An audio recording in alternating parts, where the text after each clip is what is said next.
ఇచ్చిన ఈ గొప్ప అవకాశం బట్టి నేను మొదటిగా దేవునికి స్తోత్రాలు చెల్లించుకుంటున్నాను. అదే సమయంలో స్థానిక మాస్టర్ గారిని బట్టి కూడా నేను దేవునికి వందనాలు చెల్లించుకున్నాను. ఈ సంఘాన్ని బట్టి, సంఘ పెద్దలను బట్టి, అదేవిధంగా మరి ఇప్పుడే ఉన్నా నేను మరి నారాజు ఈరోజు బర్త్డే అని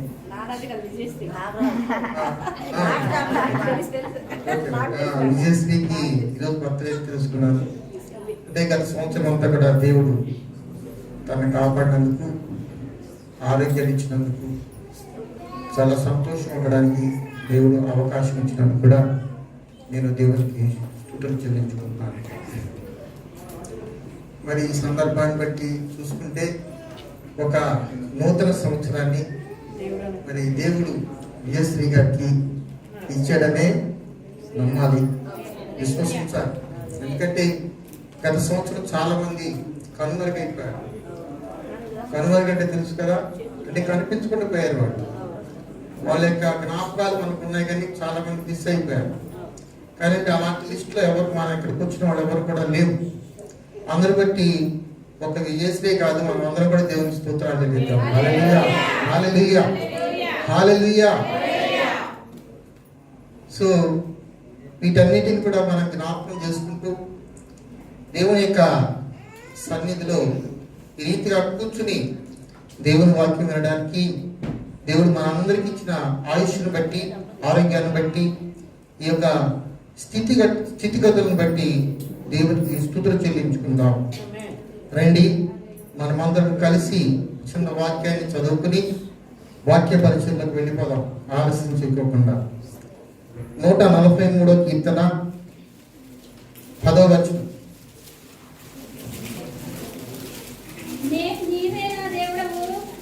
నీవే నా దేవుడవు, నీ చిత్తానుసారంగా ప్రవర్తించుటకు నాకు నేర్పును. చాలు. 143వ కీర్తన 10వ వచనాన్ని మనం చదువుకున్నాం. ఇది పూర్తిగా దావీదు గారు రాసిన కీర్తన. పైన హెడ్డింగ్ చూసుకుంటే దావీదు కీర్తన రాయబడింది. ఈ దావీదు గారు మీ అందరికీ తెలుసు, చాలా మంచి భక్తిపరుడు, దేవుని యొక్క మరి సమక్షంలో అన్ని విషయాల్లో కూడా గెలుపొందిన వాడు, చాలా జ్ఞానం కలిగిన వాడు, దేవునికి చాలా ఇష్టమైన వాడు. ఈ వ్యక్తి మాట్లాడుతున్న మాటలు మనం చూసుకుంటే ఇంటికి వెళ్ళిన తర్వాత మీరు మొదటి నుంచి చివరి వరకు చదవండి. కానీ నేను 20 నిమిషాలు 25 నిమిషాలు నాకు టైం ఇచ్చాను కాబట్టి ఈ వాక్యాన్ని వివరించేసి నేను కూడా ముగించేస్తాను. నీవే నా దేవుడవు, నీ చిత్తానుసారంగా ప్రవర్తించడం నాకు నేర్పు. అంటే సుమారు ఈ యొక్క భక్తుడైన దావీదుకి ఎన్ని సంవత్సరాలు ఉంటాయో మనకు తెలియదు, కానీ మరి చిన్న వయసులో పలికాడా లేకపోతే పెద్ద వయసులో పలికాడా మనం ధ్యానం చేస్తే తెలుస్తుంది. బహుశా పెద్ద వయసు అయిన తర్వాత పలికినట్టున్నాడు.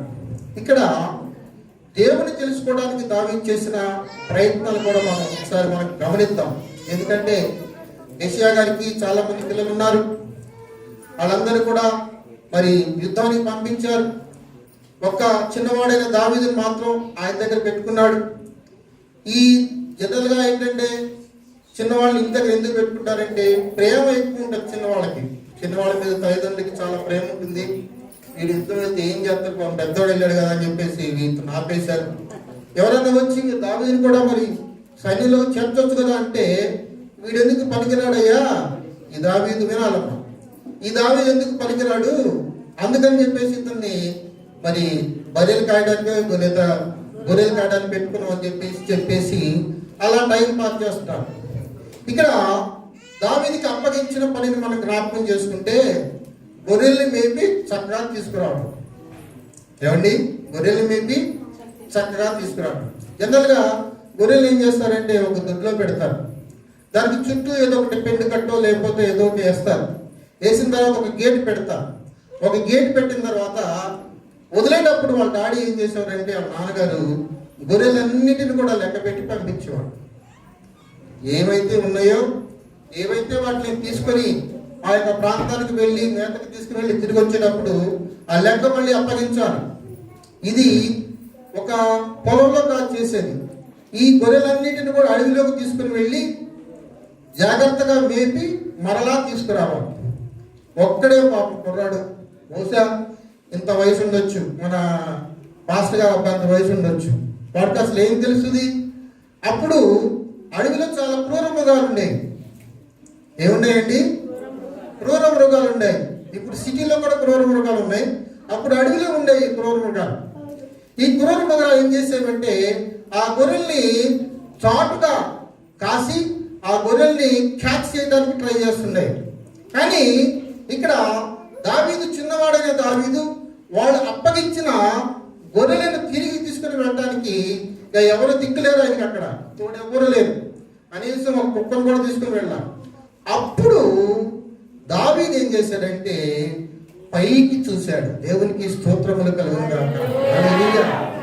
ప్రజలందరూ కూడా ఇబ్బందులు ఉన్నప్పుడు, ప్రజలందరూ కూడా సమస్యలు ఉన్నప్పుడు, ప్రజలందరూ కూడా ఇరుకాటంలో ఉన్నప్పుడు, ప్రజలందరూ కూడా తప్పిపోతున్నప్పుడు వాళ్ళు కూడా పైకి చూస్తారు.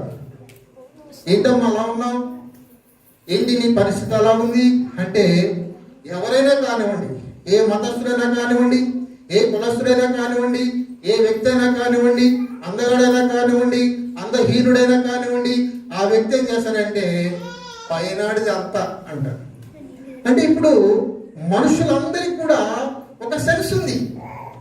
మనుషులందరికీ ఏం సెన్స్ ఉందండి? వాడు పిచ్చివాడు కానివ్వండి, ఇంకొకరు కానివ్వండి, మనుషులందరికీ ఒక సెన్స్ ఉంది. ఏమిటా సెన్స్ అంటే దేవుడు పైన ఉన్నాడని మాత్రం తెలుసు. Praise the lord. హల్లెలూయా. అది ఎవరైనా కానివ్వండి, ఎక్కడున్నాడండి? దేవుడు పైన ఉన్నాడు. అందుకే ఆకాశం నుండి మానవులందరినీ కూడా తొంగి చూస్తున్నాడని చెప్పేసి వాక్యం ఉంది. కాబట్టి నా ప్రియ సహోదరి సహోదరులారా, ఈ పరిస్థితుల్లో దావీదు కొనసాగిస్తున్నప్పుడు, అతని యొక్క జీవితం అంతా కూడా అలా కొనసాగిస్తున్నప్పుడు, ఆ అడవిలో ఆ యొక్క క్రూర మృగాల దాడి నుండి తప్పించబడటానికి ఈ దావీదు పైకి చూడటం మొదలుపెట్టాడు. Praise the lord. హల్లెలూయా. అప్పుడు అబ్బిందండి ఆయనకి దేవుడండి. లెక్క చేసి తీసుకెళ్ళడం వేరు, లెక్కని తక్కువ కాకుండా తీసుకురావడం వేరు. ఇక్కడ లెక్క పెట్టారండి, 120 గొర్రెలు ఉన్నాయి, అడవిలో తీసుకెళ్లారు, మేపుకుని మళ్ళీ తీసుకొచ్చారు. తీసుకొస్తే ఎన్ని తేవాలి? 120 ఖచ్చితంగా తేవాలి. ఒకవేళ మధ్యలో ఏమైనా ఈనితే వాటిని భుజం మీద వేసుకుని రావాలి. అందుకే ఆ భక్తి యొక్క లక్షణాలు అతనికి అబ్బిన తర్వాత దేవుడు అతన్ని ప్రేమించి రాజుగా చేశారు. ఇంకా అనేకమైన బ్లెస్సింగ్స్ ఇచ్చారు. అవన్నీ పక్కన పెడితే ఇప్పటికీ కూడా ఇవన్నీ కూడా పొందుకున్న తర్వాత కూడా దావీదు పలుకుతున్న మాట ఏంటండి? నీవే నా దేవుడు. అసలు ఈ మాట వింటే ఎలా ఉందండి? అసలు దాని యొక్క వరవడి, దాని యొక్క సౌండ్, దాని యొక్క థెరపీ ఎలా ఉందో చూడండి. నీవే నా దేవుడవు అనేసి వదిలేయకోకుండా, నీవే నా దేవుడివి, నాకు ఒక కార్యం అనుకోకుండా, నీవే నా దేవుడివి, నాకు ఒక ఇల్లు ఇవ్వని అనుకోకుండా, నీవే నా దేవుడివి, నన్ను ఒక మంచి గాయకుడిగా చేయని అనుకోకుండా, నీ చిత్తానుసారంగా ప్రవర్తించుట నాకు నేర్పు అన్నాడు. అసలు అక్కడ ఆ ట్రాన్స్లేషన్ కానీ, ఆ యొక్క పద యొక్క జాలం కానీ ఎలా ఉపయోగించారో చూడండి. అంటే దేవుని యొక్క చిత్తం ఉంటుంది. మానవుని పట్ల దేవునికి ఒక చిత్తం ఉంది, మానవుని పట్ల దేవునికి ఒక ఉద్దేశం ఉంది, మానవుని పట్ల దేవునికి ఒక గురి ఉంది, మానవుని పట్ల దేవునికి ఒక ప్రణాళిక ఉంది. ఏంటా ప్రణాళిక? ఏమిటా చిత్తం? బాగా బ్రతికేయాలని దేవుని చిత్తం కాదు, బాగా బ్రతకడం గొప్ప విషయం కాదు, కానీ దేవుని యొక్క చిత్తాన్ని ఎరిగి బ్రతకడమే గొప్ప విషయం. ఇక్కడ సమస్తం జ్ఞాపకం చేసుకున్నట్లయితే దేవుని యొక్క చిత్తం ఏమిటి, ఏమిటా చిత్తం అని అర్థం చేసుకోవడానికి ప్రయత్నం చేస్తే పాపి మరణించడమే దేవుని చిత్తం. Praise the lord. Hallelujah. Hallelujah. ఏంటండి? పాపి మరణించడం. ఎప్పుడైతే పాపి మరణించాడో లోపల పాపము ద్వారా వచ్చిన కోరికలన్నీ కూడా చచ్చిపోతాయి. పాపం ద్వారా ఒక అభిలాష వచ్చింది. పాపం ద్వారా లోపలికి ఏమొచ్చిందంటే ఒక ఆశ పుట్టింది. పాపం ద్వారా ఒక గొప్ప తెలివితేటలు వచ్చేసినాయి. నేను ఒక బేసికల్గా నేను కెమిస్ట్ని. అయితే ఒక 10 days బ్యాక్ నా దగ్గరికి 1 లీటర్ ఆయిల్ వచ్చింది, చెక్ చేయమని. 2.5 లీటర్ ఆయిల్ వచ్చింది. ఏమిటి ఆయిల్ అంటే దీపాల దగ్గర ముట్టిస్తారే ఆయిల్, పూజ ఆయిల్.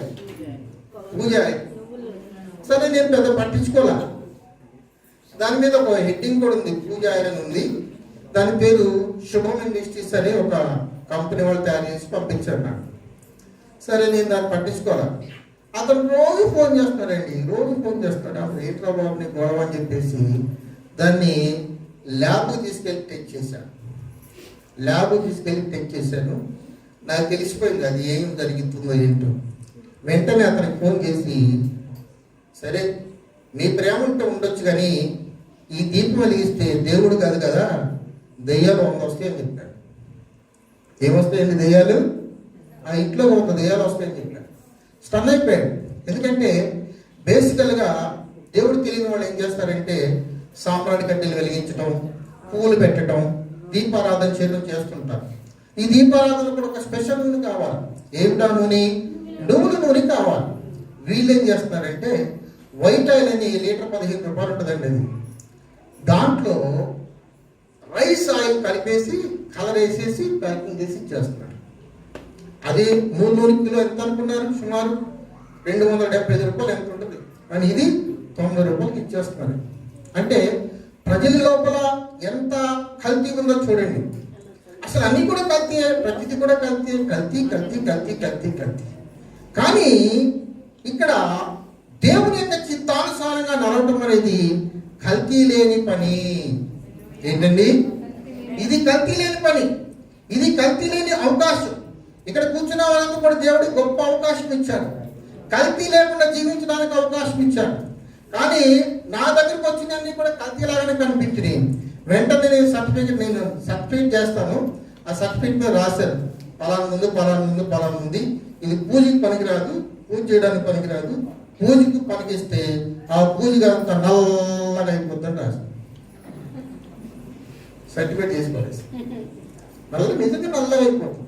అంత కావాలంటే చూపిస్తానని వెలిగించి ఒక పేపర్ పైన పెడితే ఆ పేపర్ అంతా మసి పూసుకుపోయింది.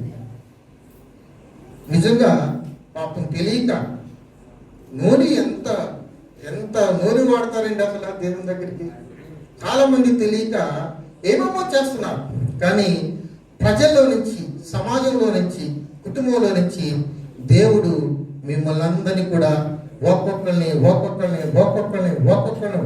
తీసుకొచ్చి కూర్చోబెట్టి, హల్లెలూయా. అంటే మీరు గమనించాల్సింది ఏంటంటే నాకు తోడుగా దేవుడు ఉన్నాడు. యాకోబు పత్రిక 4వ అధ్యాయం 7వ వచనం.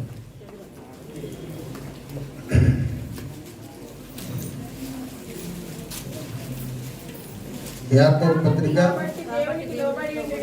ఒక్కరు చదవండి, చక్కగా చదవండి నీట్గా. కాబట్టి దేవునికి లోబడి ఉండుడి, అపవాదిని ఎదిరించుడి, అప్పుడు వాడు దగ్గర నుండి పారిపోవును, మీ వద్ద నుండి పారిపోవును. చదవాలి తర్వాత, దేవుని యొద్దకు రండి, అప్పుడు ఆయన మీ వద్దకు వచ్చును. Praise the lord. హల్లెలూయా. యాకోబు రాసిన పత్రికలో అక్కడున్న సంఘానికి బోధించిన బోధ ఏంటంటే దేవుని యొద్దకు రండి, అప్పుడు ఆయన మీ వద్దకు వచ్చును. అసలు ఈ మాట కూడా ఎంత బాగుందండి. అసలు ఎట్లా పిలుస్తున్నారు భక్తులు ఎట్లా పిలుస్తున్నారు? దేవుని యొద్దకు రండి అని అన్న తర్వాత, అంటే దేవుని యొద్దకు రాకపోతే ఏమవుతుందో ఆ బ్యాక్ లో ఉంది. అంటే దాని వెనక అర్థం ఏమిటంటే దేవుని దగ్గరికి మీరు రాకపోతే దేవుడు మీకు తోడుగా ఉండడు. దేవుని దగ్గరికి వచ్చి ఏమి తీసుకెళ్ళాలండి అసలు? దేవుని దగ్గరికి వచ్చారు. ఇప్పుడు మీరందరూ కలిసి దేవుని దగ్గరికి వచ్చారు. ఏం తీసుకెళ్దామని వచ్చారు? ఏముంది? దేవుణ్ణి తీసుకువెళ్ళాలి. ఏం తీసుకెళ్ళాలండి? దేవుణ్ణి తీసుకువెళ్ళాలి. దేవుడు మన పక్కన ఉంటే ఇంకా దాన్ని ఏమంటారు? అంత మందే. అందుకే దేవుడు కలిగినా కలగకపోయినా ప్రజలందరూ కూడా పైకి లేచి పైకి ముఖం పెట్టి ఏడుస్తున్నా, దుఃఖపడినా, వేదన చెందుతున్నా దేవుడి దగ్గర ఏదైతే ఉందో అది ఇస్తూ నడిపిస్తున్నారు. Amen. Praise the lord. Hallelujah. దేవుడి దగ్గర చాలా ఉన్నాయి. అవి మీకు కనిపించవు. అవి దేవుని దగ్గర ఉన్నాయి. అసలు ఎవరికి కనిపించట్లా. మనం ఏమనుకుంటామంటే ఏదో అనుకుంటాం, ఇది బ్లెస్సింగ్ అనుకుంటాం, ఇంకోటి అనుకుంటున్నాం. కానీ దేవుని దగ్గర ఉన్నది ఏంటంటే ఇందాక పాస్టర్ గారు చెప్పారు కదా, నిత్య జీవం ఉందండి. అందుకే యాకోబు రాసిన పత్రికలో 7వ వచనంలో కింద ఉంది, చదవమ్మది, దేవుని యొద్దకు రండి. దేవుని యొద్దకు రాకపోతే మొత్తం నష్టమే.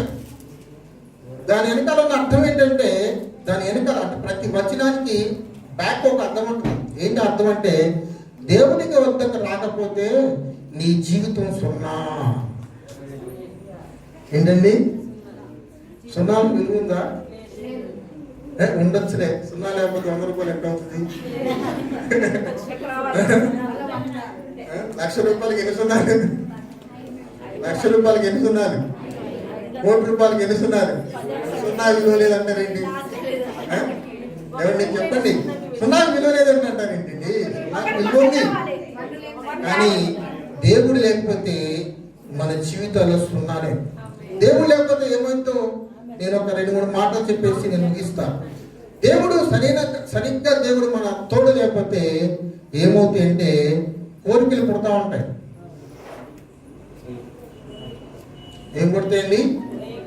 కోరికలు పుడుతుంటాయి.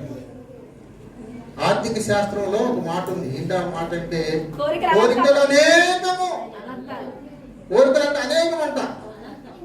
ఆ కోరికలు తీర్చుకోవడానికి వాడి జీవితం అంతా సరిపోతుంది. అంటే ఇప్పుడు సైతాన్ ఏం చేస్తుందంటే మనల్ని మెల్లగా డైవర్ట్ చేస్తుంది. పాపం మనమేం దేవుడి కాదు వస్తాము, మన లోపల ఏం చేస్తుందంటే అనేకమైన ఆర్థికమైన సమస్యలు తీసుకొచ్చి వాటిని పరిష్కారం చేయడానికి అదే ప్రయత్నం చేస్తుంది. సమస్యలు కూడా అదే తీసుకొస్తుంది, వాటిని పరిష్కారం చేయడానికి కూడా అదే తీసుకొస్తుంది. కాబట్టి నా ప్రియ సహోదరుడా, ఈ కోరికల్ని అదుపులో పెట్టుకోవడానికి దేవుని చిత్తాన్ని వెరగాలి. ఈ కోరికను అదుపులో పెట్టుకోవడానికి దేవుని చిత్తాన్ని వెరగాలి. మానవుని యొక్క ఆయుష్ ఈ భూమి మీద 90 కింతల రాయి కూడా ఉంటుంది. మోసే చేసిన ప్రార్థన చదవాలి. మోసే గారు ఏం చేశారంటే ప్రార్థన చేశారు. ఏం ప్రార్థన చేశారంటే, అసలు మానవుని యొక్క ఆయుష్ ఎంత, అసలు ఎంత, ఇది నాకు తెలియాలి. ఎవరికి తెలియాలండి? మోసే గారికి తెలియాలి. మానవుని యొక్క ఆయుష్ ఎంత, అసలు ఎన్ని సంవత్సరాలు బతుకుతాడు? ఎవరిని అడుగుతాం? డాక్టర్ గారి దగ్గరికి వెళ్తే ఇదంతా నీకు అవసరమే, ఆరోగ్యంగా వెళ్ళని చెప్తున్నాడు. కానీ ఆయుష్ ఎంతో తెలియాలి. ఇక లాభం లేదని మానవుడు సృష్టించిన దేవుని దగ్గర కూర్చుని ప్రార్థన చేయడం స్టార్ట్ చేశాడు. ఎప్పుడైతే ప్రార్థన చేయడం స్టార్ట్ చేశాడో మోషేకి ఒక ఆలోచన దేవుడు తీసుకొచ్చాడు. ఏంట ఆలోచన అంటే 70 సంవత్సరాలు. అబ్బా, మరి దొరికిందండి ఆన్సర్. ఎట్లా దొరికింది? 70 సంవత్సరాలు. 70 సంవత్సరాలు ఏం సరిపోతుంది? 50 సంవత్సరాలు సరే కాళ్ళకి వచ్చేస్తాయి, ఇంకో 10 సంవత్సరాలు పెంచండి అని దేవుణ్ణి అడిగితే, అయితే అధిక బలం అన్నాడలా 80 సంవత్సరాలు. ఏంటి? అప్పుడు యేసుక్రీస్తు పుట్టలేదండి. అప్పటికి మోషే చేసిన ప్రార్థనకి అక్కడ జవాబు వచ్చింది. 70 సంవత్సరాలు. ఒకవేళ 70 సంవత్సరాలు సరిపో, 10 సంవత్సరాలు కావాలి అని దేవుణ్ణి అడిగితే దేవుడు ఏం చెప్పాడంటే, అధిక బలం ఉన్న ఎడలా 80 సంవత్సరాలు. అమ్మయ్య అనుకున్నాడు. దాని తర్వాత ఏమన్నాడు దేవుడు? అయినను ఒక్క చెప్పండి వాటి వైభవము ఆయాసము దుఃఖమే. చూసారు అసలు ఎంత కంట్రోలింగ్ ఇచ్చేస్తారో దేవుడు. 80-70 సంవత్సరాలు అన్నప్పుడేమో సంతోషపడింది, సరిపోలేదు. ఎందుకంటే చాలా ఆస్తి సంపాదించుకుంటారు కదా చాలా మంది, అనుభవించడం సరిపోలేదు. 80 సంవత్సరాలు పడికించేసరికి సంకలు ఎగరేశారు. దాని కింద పుట్టినట్లు ఏంటి పెట్టారంటే అయినను వాటి యొక్క వైభవం. ఆయాసం అంటే తెలుసా మీకు? ఆయాసం అన్నాడు మెట్లెక్కలేడు,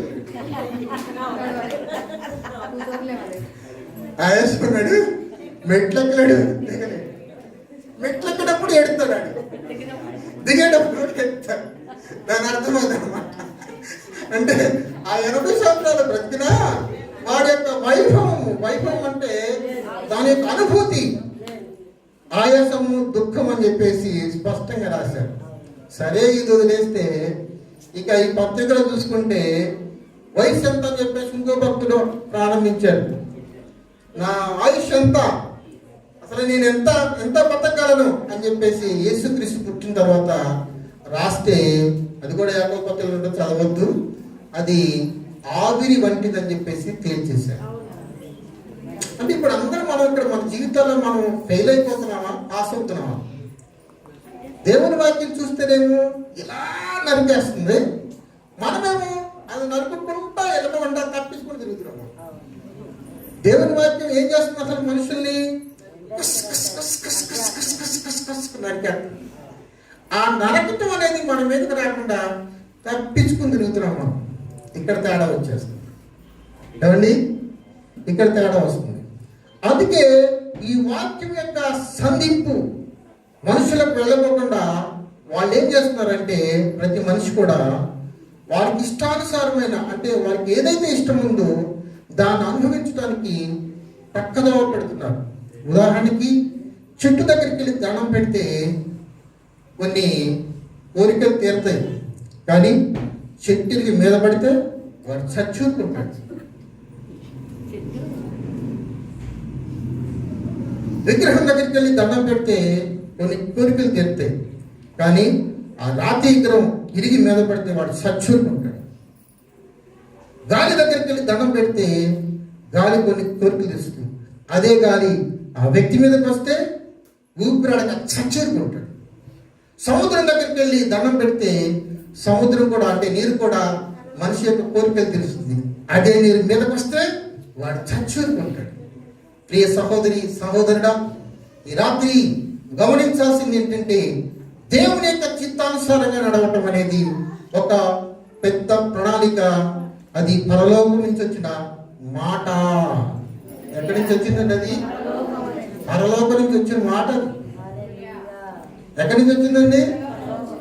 ఎక్కడ పరలోకం? పరలోకం ఎక్కడ చెప్పండి? ఎక్కడుంది పరలోకం? ఏమా?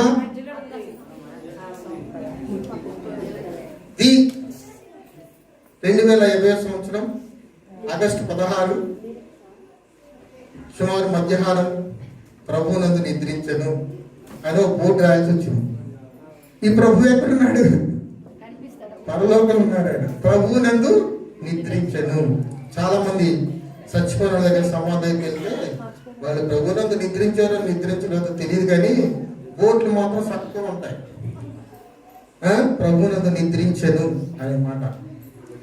కాబట్టి నా ప్రియ సహోదరి సహోదరుడా, ఈ రాత్రి మనం చక్కగా గమనిస్తే, చక్కగా ఆలోచన చేస్తే, మనకైతే కోరికలు ఉంటాయి, కోరికలేరు ఎవడుంటాడు, కానీ వాటిని చంపుకునే ప్రయోజనం కాదు, కానీ దేవుని చిత్తాన్ని ఎరిగి జీవించడం నేర్చుకోవడం చాలా మంచిది.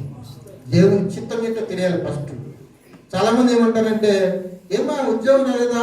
దేవుని చిత్తం లేదని అంటారు. దేవుని చిత్తానికి ఉద్యోగానికి ఏ సంబంధం లేదు, సరిగ్గా చదివి పాస్ అయితే ఉద్యోగం అదే వస్తుంది. పెళ్ళి అవట్లేదా నీకు అంటే దేవుని చిత్తం. పెళ్లికి దానికి సంబంధం లేదు. దేవుని చిత్తం అంటే ఏంటంటే పాపం విషయంలో నువ్వు చావు. పాపం విషయంలో చచ్చిన వ్యక్తికి దేవుని చిత్తం బయలుపరచబడుతుంది. పాపం విషయంలో చావడం అంటే ఏంటండి? ఇది కూడా కనిపించేగా. పాపం విషయంలో చావడం ఏంటి అసలు? 2020 సంవత్సరంలో పెద్ద సిలువ చేశారు మనోళ్ళు. ఎవరండి? ఒక ఈ నెట్టగొట్ట పట్టుకోవాలి సిలువేయాలని చెప్పేసి పెద్ద సిలువ చేశారు. దానికి చాలా వెయిట్ ఉంది. ఆ వెయిట్ ఉన్న సిలువని మనం ఎందుకు మోయాలి రా బాబు, ఉన్నాడు కదా పాపి అని చెప్పేసి క్రీస్తు మీద వేశాడు. క్రీస్తు మీద వేసినప్పుడు ఆ బరువుని మోయగల శక్తి సామర్థ్యాలు దేవుని దగ్గర ఉన్నాయి. లేదా ఆ సిలువను మోయకుండా వదిలేయడానికి కూడా ఛాన్స్ ఉంది. నేను ఈ సిలువ మోయాల్సిన అవసరం నాకేముంది, ఈ సిలువకు నాకు సంబంధం ఉంది, అసలు నేను పాపనని ఎవరన్నా నిరూపించగలరా అని ఒక సవాలు కూడా విసిరే దమ్ము ధైర్యం యేసుక్రీస్తు దగ్గర ఉంది. కానీ ఆ పట్టణంలో ఆయన ఆ బరువైన సిలువను మోసుకుంటూ వచ్చాడు. ఇక్కడ జరుగుతుంది ఏంటి? పాపని చూపిస్తున్న వేలు అనేకం ఉన్నాయి, కానీ పాప భారాన్ని మోసేది క్రీస్తు మాత్రమే. అది కాకుండా ఎడిషనల్ గా ఈ సిలువ భారం కూడా వేశారు. అది కాకుండా మన్నుటెండలో నిలబెట్టారు. అట్లా ఎట్లా నిలబెట్టారంటే ఒక దోషిని నిలబెట్టినట్టు నిలబెట్టారు. సరే, ఇలా కూర్చుని ఇలా అంటే పర్వాలేదు, కానీ ఆ వ్యక్తిని పైకి లేపి ఈ చేతులకు ఇక్కడొక మేకు, ఇక్కడొక మేకు, కాళ్ళకు మేకు పెట్టి ఇట్లా వేలాడి తీశారు. ప్రియ సహోదరి సహోదరుడా, చాలా మంది ఏమనుకుంటున్నారంటే యేసుక్రీస్తుని సిలువేస్తున్నారు అనుకుంటున్నారు. అక్కడ జరుగుతున్న విషయం ఏంటంటే యేసుక్రీస్తుని కాదు, పాపమును కూడా సిలువేశారు. ప్రైజ్ ది లార్డ్, హల్లెలూయా. ఎవరు వేశారండి? చూసారా? అందుకే ఆయన ఏం చేశారంటే వధించబడుతున్న గొర్రె పిల్ల వల్లే తలకాయ ఉంచుకొని చక్కగా వచ్చాడు. లేకపోతే ఎదురుగా ఆయనకి రోషం లేదా అండి? మనవాడు చెప్పారుగా, రోషం కలిగిన దేవుడైన తిరగబడేవాడే దేవుడు యేసుక్రీస్తు. కానీ లోక పాప బాధనంతటిని కూడా మోసే దమ్ము, దోసే శక్తి, మోసే బలము, మోసే ధైర్యము ప్రభువైన యేసుక్రీస్తుకు మాత్రమే ఉంది. ప్రైజ్ ది లార్డ్, హల్లెలూయా, హల్లెలూయా. 2020 సంవత్సరాల క్రితమే పాపమును తీసుకొచ్చి సిలువలో వేలాడదీసిన యేసుక్రీస్తు ప్రాణం విడిచారు. చాలా మంది యేసుక్రీస్తు ప్రాణం ఇచ్చారు అనుకుంటారు, కానీ అక్కడ జరిగింది యేసుక్రీస్తు ప్రాణం విడవలేదండి, పాపము ప్రాణం విడిచింది. ప్రైజ్ ది లార్డ్, హల్లెలూయా, హల్లెలూయా. చాలా మంది ఏమనుకుంటారంటే యేసుక్రీస్తుని 3 మేకుల చేత కొట్టినప్పుడు రక్తం కాలింది, ఆయనకి మేకులు కొట్టారనుకుంటున్నారు. కానీ అక్కడ జరిగింది అది కాదండి. అయ్యో, యేసుక్రీస్తుని ఎవడు సిలువ వేయగలడు, యేసుక్రీస్తుని ఎవడు మేకులతో కొట్టగలడు, ఎవడు ముళ్ళ కిరీటం పెట్టగలడు? అక్కడ జరిగింది ఏంటంటే పాపముకు మేకులు కొట్టారు, పాపముకు సిలువ వేశారు, పాపముకు ముళ్ళ కిరీటం పెట్టారు. ఇదంతా కూడా పాపం కోసం చేస్తుంది యేసుక్రీస్తే. ప్రియ సహోదరి సహోదరుడా, ఈ రాత్రి గమనించినట్లయితే క్రీస్తు చేసిన పని మనకు ఉపయోగపడాలి. ఈ రాత్రి ఆలోచన చేసినట్లయితే క్రీస్తు చేసిన ఆ ప్రాణత్యాగం మన జీవితాలకు ఉపయోగపడాలి. ఇవన్నీ కూడా దేవుడు మానవుని కోసమే చేశారు. ప్రైజ్ ది లార్డ్, హల్లెలూయా. ఎవరి కోసం చేశారండి? ఒక జంతు కోసం చేయలేదు, ఒక పక్షి కోసం చేయలేదు. ఇదంతా కూడా మానవుని కోసమే చేశారు. అంత మాత్రమే కాదు, ఆయన ప్రాణం విడిచిపెట్టగానే వెంటనే ఏమన్నారంటే సమాధిలో పెట్టండి. సత్యనారాయణ ఎవరు ఉంచుకుంటారు సార్? మా ఉంచుకుంటే 2 రోజులు ఉంచుకుంటారు, 3 రోజులు ఉంచుకుంటారు. నీళ్ళు, వాటర్,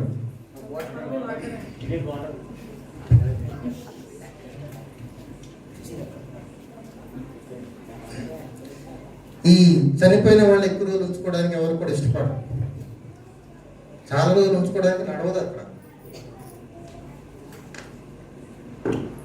మా ఉంచుకుంటే 24 అవర్స్. ఇదివరకు మా చిన్నప్పుడు అయితే చాలా మంది రాత్రులు చచ్చిపోయేవాడు. రాత్రులు చచ్చిపోతే ఆ రాత్రి అంతా ఏడ్చేవాడు, బాగా ఏడ్చేవాడు. ఇప్పుడు ఎవరు ఏడుతులా, పెద్ద ఏడుతులా. ఎట్లా ఏడ్చేవాళ్ళు అంటే అసలు గుండెలు పగలేటట్టు ఏడ్చేవాడు. ఆ రాత్రంతా చుట్టుపక్కల వాళ్ళందరూ కూర్చుని ఏడిసేవాళ్ళు. అయిపోయింది. ఇక తెల్లారే బస్సుల్లో చుట్టాలు వస్తూ ఉన్నాడు. వాళ్ళు బస్సు దిగగానే స్టార్ట్ చేశాడు. వాళ్ళు ఆ బస్సు దిగగానే ఎడుతూ స్టార్ట్ చేసేవాడు. ఈయన దగ్గరికి రాగానే ఈయనందరూ కానీ వాళ్ళు ఏడ్చేవాళ్ళు. గారు ఎంత మంది ఏడ్చేవాళ్ళు అంటే అసలు ఏడుపు చూడడానికి కూడా మనకి కనపడలేదండి. అసలు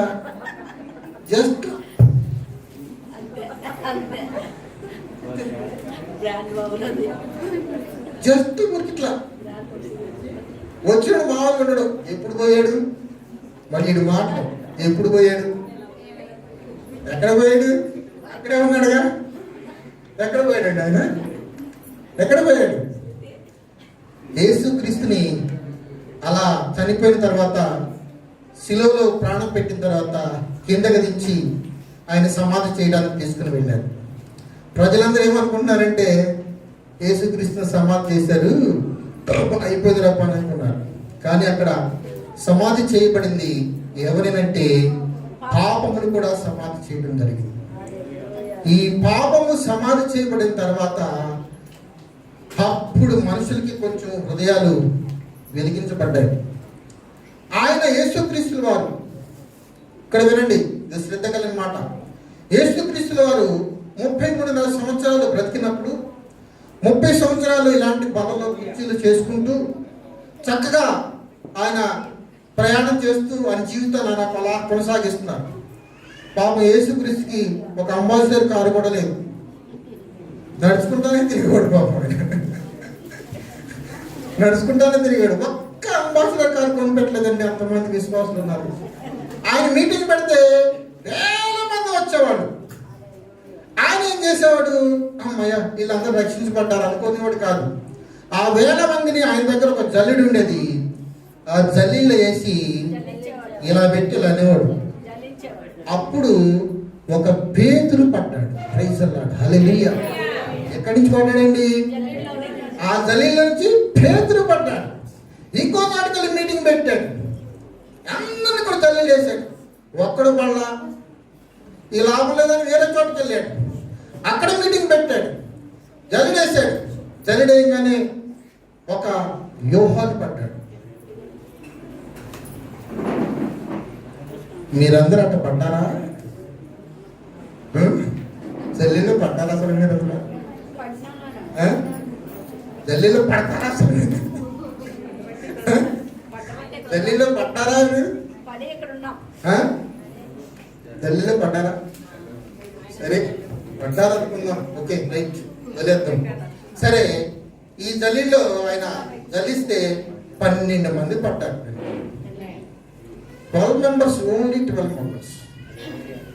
ఈ 12 మెంబర్స్ ని విశ్వాస లెక్కలో రాస్తారు యేసుక్రీస్తు వారు. 12 మంది విశ్వాసం దొరికారు ఆయనకి. సరే, అయిపోయిన తర్వాత ఏమైందంటే చనిపోయారు, సమాధి చేశారు, అంత అయిపోయింది. వీళ్ళు కూడా విశ్వాసం అంటే ఏంటో చూపించాలి. యేసుక్రీస్తు వారు ఈ 12 మందికి విశ్వాసం అంటే ఏంటో చూపించాలి. దేవుడు అంటే చూపించడం గొప్ప విషయం కాదు. యేసుక్రీస్తు ద్వారా మనం తెలుసుకోవాల్సింది ఏంటంటే విశ్వాసం అంటే ఏమిటి తెలియాలి. అప్పుడు ఈ 12 మందికి ఏమనుకున్నారంటే ఆ విశ్వాసం అంటే ఏముందిలే, దేవుని వాక్యం చెప్పడమే కదా, లేకపోతే దేవుని గురించి చెప్పడమే కదా, లేదా దేవుని గురించి ఏదో చెప్పడమే కదా అని చెప్పేసి అనుకున్నారు.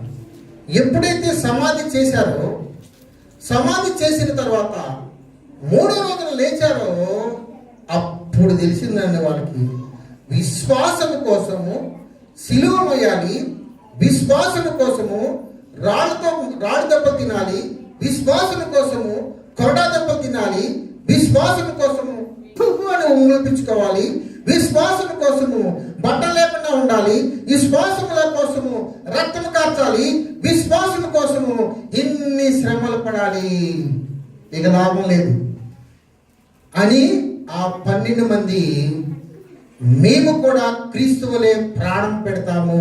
ప్రైజ్ ది లార్డ్, హల్లెలూయా. ఏం దక్కిందండి వాళ్ళకి? 12 మందికి 10 ఎకరాల పొలం వచ్చిందా? ఏం దక్కిందండి వాళ్ళకి? 5 అంతస్తుల బిల్డింగ్ వచ్చిందా? ఏమొచ్చింది?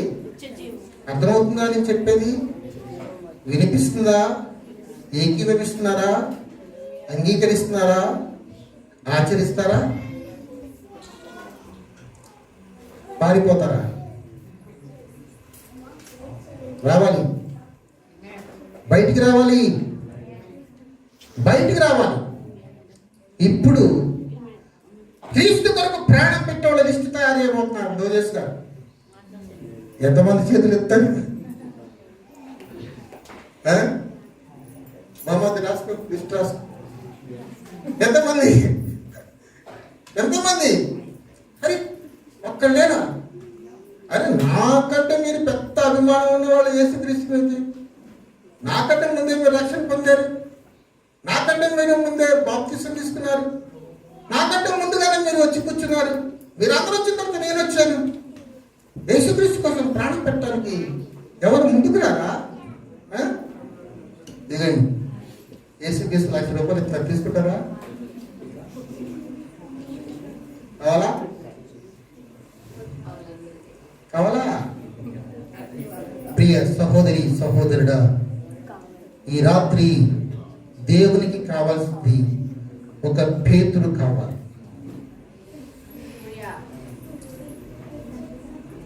ఒక యోహాను కావాలి.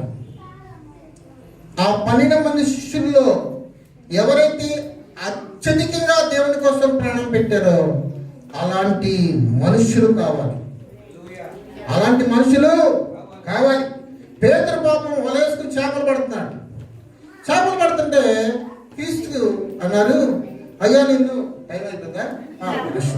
అయ్యా మేము నిన్ను చేపలు పట్టేవాళ్ళగా మీరు చూడలేకపోతున్నారా నాయన? యేసుక్రీస్తు పేతురు దగ్గరికి వచ్చి ఏమన్నాడండి?